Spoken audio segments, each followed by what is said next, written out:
भले ही नेगलेक्ट कर रहे हैं, लेकिन कहीं ना कहीं अंदर अंदर बोल रहे हैं लड़का बहुत तेज है। और आप देख सकते हैं 50 लड़कों के साथ धनबाद में इस आंदोलन को हम लोग खड़ा किए थे। आज पूरे राज्य ने समर्थन किया, इस राज्य के बाहर लोगों ने समर्थन किया। तो रीजन यही है कि तथ्य और तर्क।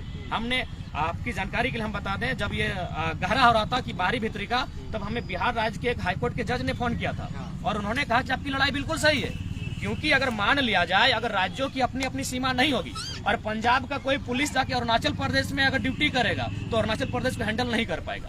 बंगाल का कोई टीचर अगर केरल में मास्टरी करने जाएगा तो केरल को हैंडल नहीं कर पाएगा। इसीलिए अलग अलग राज्य बने हैं कि अलग अलल राज्य के लोगों का उन्नति कैसे हो। उन्होंने यहाँ तक तर्क दिया कि वास्तविकता है अगर झारखंड, यहाँ पे तो खैर मैं थोड़ा सा यहाँ पे करेक्ट करना चाहूँगा, क्योंकि ओपन है इंडिया, तो कोई भी कहीं भी जाकर नौकरी कर सकता है। जी नहीं, अब फिर और उस पर ढाल सकता है। नहीं, हम उसको बता सकते हैं। भारतीय संविधान आर्टिकल 19(6) के अनुसार कोई कहीं जाके रह सकता है, बच सकता है, लेकिन फिर आपका 19(1) का 6, फिर 19(5) कहती है अनुसूचित जनजातीय क्षेत्र, जिसे एक विशेष क्षेत्र का विशेष, जिसे आप 5th शेड्यूल कहते हैं, वहाँ आप नहीं कर सकते। मैं समझ गया, तो झारखंड एक 5th शेड्यूल में आता है। कैपेबिलिटी पे तो सवाल नहीं उठेगा ना। जैसे हम अगर केरला जाएंगे या चेन्नई जाएंगे, अब जाते भी हैं लोग झारखंड से, और बैंगलोर में, तो क्या मेरे कैपेबिलिटी पे कमी थोड़ी आ जाएगी? मैं भी वहाँ बिल्कुल उस बात का भी मैं बहुत शानदार उत्तर देना चाहूंगा। क्या कभी हमने किसी डीसी ऑफिस के बाहर जाके लड़ा लगाया कि डीसी साहब आप बाहर से हैं, गो बैक चले जाइए? क्या हमने विनोबा भावे यूनिवर्सिटी में किसी प्रोफेसर को कहा है कि सर आप बाहर के हैं, गो बैक? हम 3rd और 4th ग्रेड को रिजर्व करने की बात कर रहे हैं। अब आप चपरासी भी यहाँ के लोग नहीं बनेंगे, दरोगा भी नहीं बनेंगे, पुलिस भी नहीं बनेंगे, तो क्या ये लोग हमेशा? आपका बिशुनगढ़ हजारीबाग का ही प्रखंड है, सबसे ज्यादा मैक्सिमम जो लेबर हैं जो विदेशों में जाते हैं प्रवासी, बिशुनगढ़ के बगल में है। तो क्या हमारे इसीलिए हम लोग झारखंड बनाए हैं? तो पहला बात, आपकी बातों का हमने प्रतिभा का कभी विरोध नहीं किया है। महेंद्र सिंह धोनी अन्य राज्यों के हैं, ईशान किशन अन्य राज्यों के हैं, प्रतिभा को स्थान मिलेगा। अब आप 3rd और 4th में दावा कीजिएगा, अब टेंडर में भी झारखंड के लोग नहीं आएंगे, कॉन्ट्रैक्ट में भी नहीं आने दीजिएगा, तो भाई हम वहाँ मांग रहे हैं। तो क्या उन पे भी असर पड़ेगा? प्रवासी मजदूर जो बाहर जा रहे हैं, वो अगर 25,000 लागू हुआ तो क्या कंटेन कर पाएंगे हम लोग? देखिए, निश्चय ही अगर मान के चलिए, पहला बात, उसके लिए प्रवासी मजदूर को अगर झारखंड लाना है तो उसके लिए सरकार गवर्नमेंट को अपना मिशन और विजन बढ़ाना होगा। अभी देखिए, जैसी नई गवर्नमेंट आई है, इन्होंने ड्रेस का रंग बदल दिया है, स्कूल का रंग बदल दिया है। महोदय, आप सिलेबस बदलिए, शिक्षा नीति को बदलिए, तब जाके आपका बदलेगा। लेकिन चूंकि वहाँ ठेकेदारी चलता है, चाहे आप जहीं जाए, किसी भी विभाग में जाए, वहाँ ठेकेदारी होता है, विभाग के मंत्री और विभाग के अधिकारियों को अच्छा पैसा मिलता है। तो इसी प्रकार इनके पास मिशन नहीं। अगर आप बात करेंगे लॉजिकली, झारखंड कृषि प्रधान राज्य है, हमारे पास एक फसल है। अब हजारीबाग को देखिए, हजारीबाग को उदाहरण लेते हैं, हमारे पास एक फसल है जिसे प्रमुख हम धान कहते हैं।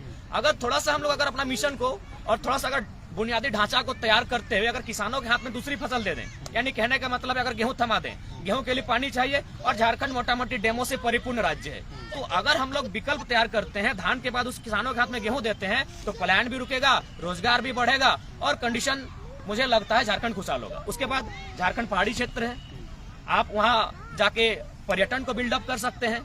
आप जाके जो अभी देख सकते हैं जो सरकारी बसें, मैंने हमको लगता है खंडहर बन चुकी है। तो जब यही सवाल है कि जब प्राइवेट कंपनियां बसों को चलाती है तो मुनाफे में रहती है, लेकिन जब गवर्नमेंट की बसें सड़कों पर आती है तो घाटे पर क्यों जाती है? तो कहीं ना कहीं हमारे पास एक बेहतरीन हाईवे है, चारों तरफ हाईवे का जाल बिछा हुआ है। हम उस पर सरकारी सुविधा के अनुसार अगर बसों का सृजन करते हैं तो मुझे लगता है बहुत सारे रोजगार के सृजन अवसर होंगे। लेकिन उसके लिए सोचेगा कोई टेबल पर बैठ के, तब तो इन्हें फुर्सत नहीं है। वही बात है। अब जैसे एक मतलब हो गया है, अब तो 1932 लगभग पास हो गया है, केंद्र भी पास कर दिए, तो जयराम में तो क्या करेंगे?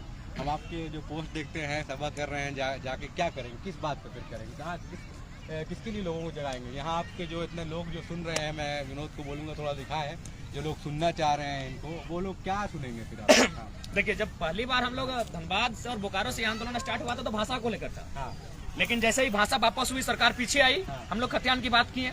अब अगर खतियान की बात आई है, देखिए, जब हमें यह कभी आभास नहीं था कि राज्य के लोग हम लोग को इतना उम्मीद से देखेंगे, तो इसलिए हमने कभी ये सोचा नहीं था। हम लोग तो खुद पीएचडी के हम छात्र हैं, हम तो खुद अपनी पीएचडी को लेकर काफी अपना कंसंट्रेट कर रहे थे, लेकिन बीच में हम लोग भाषा से होकर खतियान में गए और अब खतियान चूंकि मुकम्मल होता हुआ दिख रहा है, तो अभी हमारे पास बहुत सारे ऐसे मुद्दे हैं जिन पर हम लड़ सकते हैं। चूंकि आगाज हुआ था धनबाद बोकारो से, तो धनबाद और बोकारो का औद्योगिक क्षेत्र है, इंडस्ट्रियल बेल्ट है। अब वहाँ कंडीशन होगा आपका उद्योग नीति का, वहाँ कंडीशन होगा आपका खनन नीति का, और बिल्कुल क्यों ना बात होगी। अभी कुछ दिन पहले हम हार गए थे, जहाँ जो स्थानीय डीएसपी महोदय हैं, वो 12 थाना की पुलिस लेकर हमारा इंतजार कर रहे थे कि उसको अरेस्ट करना है। मैंने डराने के लिए कि वो बंदा यहाँ नहीं आना चाहिए। तो हम बोले ये 11 मुल्कों की पुलिस डॉन का इंतजार करते थे, फिल्मी डायलॉग है, लेकिन टाइगर का इंतजार 12 थाना की पुलिस कर रही है और हम वहाँ जाएंगे और जाके हम पहला सवाल माइक लिए और पहला सवाल यही किए कि डीएसपी महोदय हम आ चुके हैं, अरेस्ट कीजिए, लेकिन पहला सवाल को उत्तर दीजिए, आपके पूर्वजों ने या फिर कोई आपके फैमिली में है जिसको जमीन 2 रुपये डिसमिल लिया गया है? इससे अभी 4 गुना बड़ा है। जिस ग्राउंड में मीटिंग कर रहे थे 2 रुपये डिसमिल ग्रामीणों से जमीन लिया गया है और अब नौकरी देंगे बाहर को तो भाई बर्दाश्त नहीं होगा। हमने जमीन दी, बिल्कुल यही झारखंड में यही हो रहा है, झारखंड में यही हो रहा है। इससे 4 गुना बड़ा है आपका जिस ग्राउंड में हम सभा करने के लिए गए थे। 2 रुपये डिसमिल, पढ़ने वाले छात्र से पूछिए 2 रुपये डिसमिल, ये लोग भी जानते हैं जमीन का दर्द और पढ़ाई लिखाई का दर्द। 2 रुपये डिसमिल हमारी जमीनों को वहाँ अधिग्रहण किया गया है। चांडिल डैम जाइए वहाँ 1.5 रुपया डिसमिल अधिग्रहण किया है। आप बीएसएल में जाइएगा तो कहीं 50 पैसा कहीं 60 पैसा डिसमिल जमीन लिया गया है। इतना बड़ा बड़ा जमीन कोड़ी के भाव हमारा लिया गया है। तो यदि उस जमीन पर उद्योग खड़ा होगा, यदि उस जमीन पर कोई फैक्ट्री लगेगा, तो अगर हम वहाँ प्राथमिकता की बात कहेंगे तो क्या गुनाह है? तो इसलिए खतियान नीति के बाद हम लोग उद्योग नीति की ओर बढ़ रहे हैं। उसके बाद हम लोग कोयला और खनन नीति पर बात करेंगे, क्योंकि मैक्सिमम कोयला राज्य को झारखंड राज्य से सृजन होता है।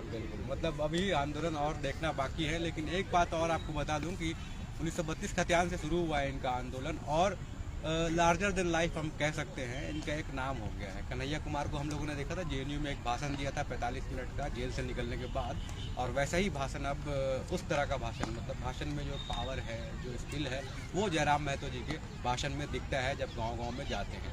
तो क्या जो इमेज बन रहा है एक जयराम महतो का इतने कम टाइम में, क्या अंदर से क्या लग रहा है? मतलब एक अलग डिपार्ट फ्रॉम दिस बाहर निकलता है। देखिए, मैंने बिल्कुल काफी 1 सालों में बहुत प्रेम मिला, काफी समर्थन मिला और लगभग 359 सभाओं को मैंने किया। मुझे लगता है 359 सभाएं देश के प्रधानमंत्री जीवन काल में नहीं किया होंगे, जीवन काल में नहीं किया होंगे। मैंने इन 1 साल के कार्यकाल में लगभग 359 सभाओं को किया और किसी सभा में मैंने एवरेज 2.5 घंटा से कम स्पीच नहीं दिया हो, और 2.5 घंटा कंटिन्यू लोग एक पांव पर खड़ा होकर सुने हैं। क्यों सुने हैं? शोषित लोग हैं, वंचित लोग हैं, पीड़ित लोग हैं।